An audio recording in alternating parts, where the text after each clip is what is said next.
At a Caracas morgue, families and officials are working desperately to identify more than 100 victims of Venezuela's devastating twin earthquakes. That's the story we're looking at today. It's been days since the earthquake struck on Wednesday, and the grief is still unfolding in real time. On Sunday, dozens of people gathered outside a state-run morgue in Caracas of Venezuela's National Service of Forensic Medicine, searching for relatives who have been missing ever since the disaster hit. Inside, officials were displaying photographs of unidentified victims on computer screens, hoping families could recognize a face. A large number of those gathered were looking for relatives from the hard-hit coastal state of La Guaira, where road closures have made it nearly impossible for people to physically travel there in search for their loved ones. The morgue itself has become a last resort, a place where people come when they have no other way to find answers.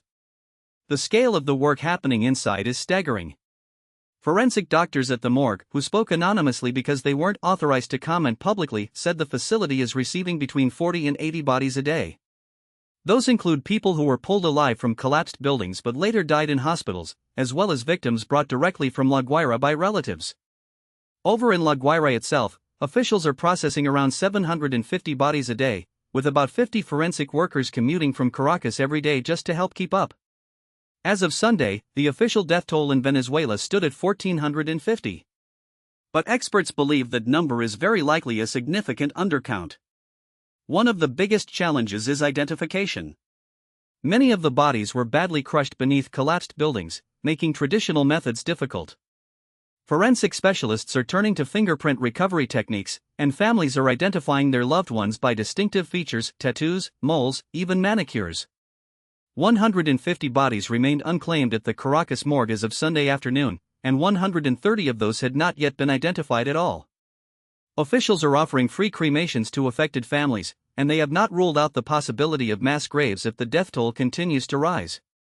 However, the Venezuelan Society of Infectious Diseases pushed back on that idea on Sunday, issuing guidance discouraging mass graves, saying they make identification even harder, prolong the anguish for families, and are not actually necessary from a public health standpoint. Meanwhile, outside the morgue, residents have been leaving bags of lime on the grass, a community-driven attempt to help dry out decomposing bodies. It's a heartbreaking gesture, but the forensic doctors say they can't use it. International protocols prohibit applying lime to human remains because it can damage tissue and complicate identification efforts. What this story captures is the long, painful aftermath of disaster, not just the moment of collapse, but the days and weeks of searching, waiting, and grieving that follow, as families try to bring their loved ones home. That's the latest from Caracas, where the work of identifying the victims of Venezuela's earthquakes continues around the clock.